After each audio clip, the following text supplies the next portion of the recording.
Students, आज हम बात करेंगे एपिस्टेसिस में रेसेसिव एपिस्टेसिस की कि किस तरह से वो डिविएशन प्रदर्शित करता है मेंडल के नियम से। तो ये जो रेसेसिव एपिस्टेसिस है, इससे पहले हमें ये पता होना चाहिए कि एपिस्टेसिस क्या है। स्टैंडिंग अपॉन होता है, जैसे कि एक फिनोटाइप जो होती है एक लोकस की, वो दूसरे को मास्क करती है, प्रिवेंट करती है फिनोटाइप के दूसरे लोकस की। तो हम क्या देखते हैं कि आपका जो डाई हाइब्रिड का अगर कोई क्रॉस हो रहा है तो आपके 4 क्लासेस की बजाय 9:3:3:1 के बजाय हमें उससे कम क्लासेस देखने को मिलती हैं। और ये क्यों होता है? ये एपिस्टेसिस के द्वारा ही संभव हो पाता है। जैसा कि अगर हम देखें एपिस्टेसिस में, रेसेसिव एपिस्टेसिस की अगर हम बात करें तो इसे हमें डॉग्स का जो कोट का कलर होता है, उसमें एक प्रजाति है डॉग्स की जिसको हम लैब्राडोर कहते हैं। उसमें जो बी जो जीन है, जो बी जो लोकस है, वो ऐसी जीन को एनकोड करता है जिससे कि मेलानिन का प्रोडक्शन होता है। डोमिनेंट एलील बी, जिससे प्रोडक्शन हो रहा है मेलानिन पिगमेंट का, जो कि एफिशिएंट है पिगमेंट को बनाने में। अगर हम देखें कि इसका रेसेसिव बी एलील है, वो इस पिगमेंटेशन को नहीं बना पाता। तो डोमिनेंट है तो कैपिटल बी है, डोमिनेंट एलील है जो कि प्रोडक्शन कर रहा है मेलानिन पिगमेंट का। अगर रेसेसिव बी एलील है तो वो नहीं कर रहा है। तो बी जो हेयर हैं वो कैसे होंगे? ब्लैक होंगे। और जिनमें नहीं हो रहा है पिगमेंटेशन ब्लैक हेयर्स का, तो रेसेसिव अगर हैं तो बी अगर होमोजाइगस है तो उसके रोम कैसे होंगे? ब्राउन कलर के। दूसरी तरफ अगर हम देखें, एक दूसरा लोकस है जिसको हम कहें ई जो है वो कंट्रोल कर रहा है कि कितना डिपोजिशन हुआ है मेलानिन का बालों में। अब इसमें से अगर आपके एक फंक्शनल ई एलील है तो उससे आपका मेलानिन का पिगमेंटेशन हो पाएगा, चाहे वो ब्लैक हो या ब्राउन पिगमेंट का हो। अगर आपके रिट्रीवर्स रेसेसिव हैं, होमोजाइगस हैं, जिनमें ई है, तो उनमें किसी भी तरह का कोई भी मेलानिन का पिगमेंटेशन नहीं हो पाएगा। तो उससे तो अपीयरेंस कैसी होगी?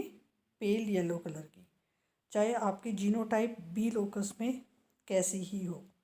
तो आपके क्या हो रहा है, जो ई है रेसेसिव जो है वो कंट्रोल कर रहा है आपके डोमिनेंट ट्रेट को, इसलिए हम इसको क्या कहते हैं? Recessive epistasis.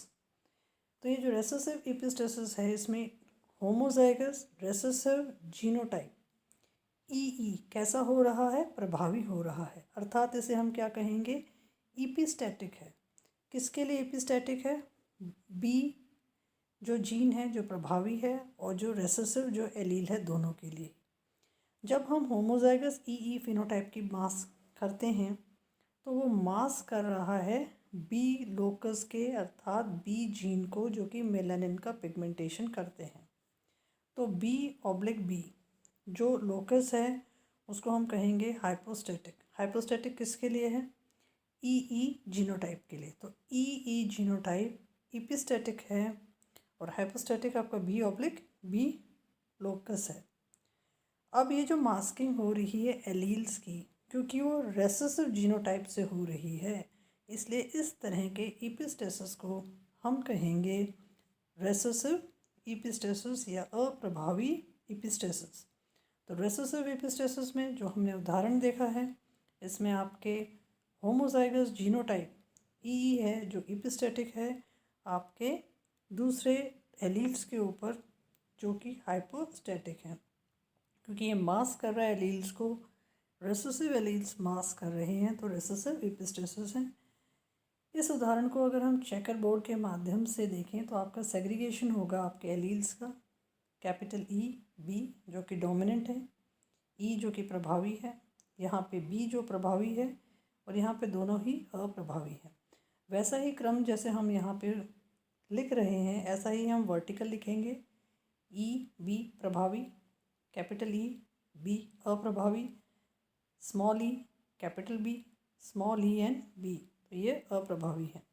तो जब हम इनका चेकर बोर्ड में 16 आपकी जो चॉइसेस बनती हैं, तो आप क्या देखोगे? ई और बी जहाँ पे भी प्रभावी हैं, तो आपके जो रंग जो निर्मित होगा लैब्राडोर का, वो कैसे होंगे? आपके काले रंग के होंगे। अब जहाँ पे आपके खाली ई ही प्रभावी है, तो वहाँ पे आपके ये कैसे निर्मित होंगे, यहाँ पे आपके थोड़े से बीच के कलर के निर्मित होंगे। और यहाँ पे आप क्या देख रहे हो कि आपके खाली अप्रभावी हैं या बी आपकी प्रभावी है, तो लैब्राडोर आपके 4 यहाँ पे निर्मित होंगे। तो 9:3:4 का आप रेशियो फिनोटाइप लैब्राडोर प्रजाति में देखने को यहाँ पे मिल रहा है। और ये जो फिनोटाइप जो रेशियो है ये क्या है, ब्लैक कलर के हैं, चॉकलेट कलर के हैं, या ब्राउन कोट के हैं, या येलो कोट के हैं। तो 9 कैसे हैं, काले रंग के हैं। 3 कैसे हैं, चॉकलेट या ब्राउन कलर के हैं। और 4 लैब्राडोर कैसे हैं, येलो कलर के हैं।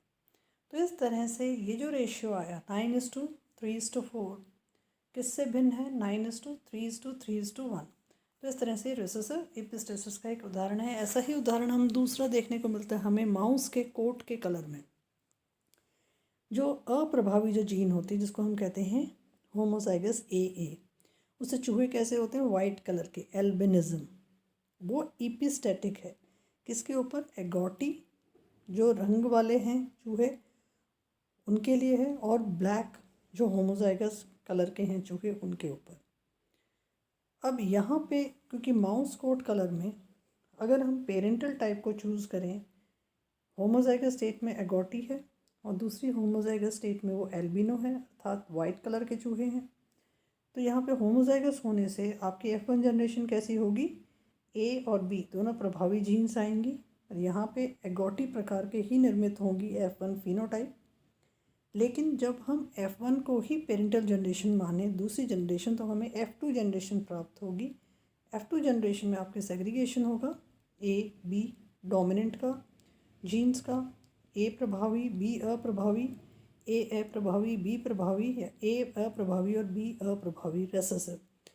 सिमिलरली जो आपने हॉरिजॉन्टल लिखा है ऐसे वर्टिकल आप सेग्रीगेशन होगा, A B डोमिनेंट है, A यहाँ पे डोमिनेंट है, B रेसेसिव है, A रेसेसिव है, B डोमिनेंट है, A और B दोनों रेसेसिव हैं। तो अब यहाँ पे आप क्या देखते हो कि जहाँ पे भी आपके A या B कोई भी डोमिनेंट प्रेजेंट होता है तो यहाँ पे माउस का जो कलर होगा वो कैसा होगा, एगोटी। A और B दोनों ही डोमिनेंट होंगे तो एगोटी होगा। ब्लैक कब होगा, जब आपके A यहाँ पे प्रेजेंट है, किस में, प्रभावी रूप में, only A is present. Albino कब होगा, जब आपके B प्रभावी है या आपके A और B दोनों ही अप्रभावी हैं।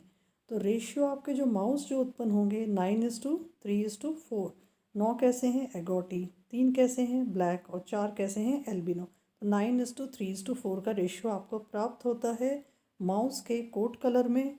जब हम देखते हैं कि जो माउस की पेरेंटल जनरेशन हम एगोटी या एल्बिनो को यूज़ कर रहे हैं तो आपकी F1 जनरेशन एगोटी होगी। एगोटी को ही आप नेक्स्ट पेरेंटल जनरेशन मानिए तो F2 जनरेशन जो निर्मित होगी उसमें 9:3:4 का रेशियो आएगा। तो इस तरह से ये रेसेसिव एपिस्टेसिस एक डिविएशन है जो कि आपको अभी समझ में आ गया होगा। Thank you for watching the video.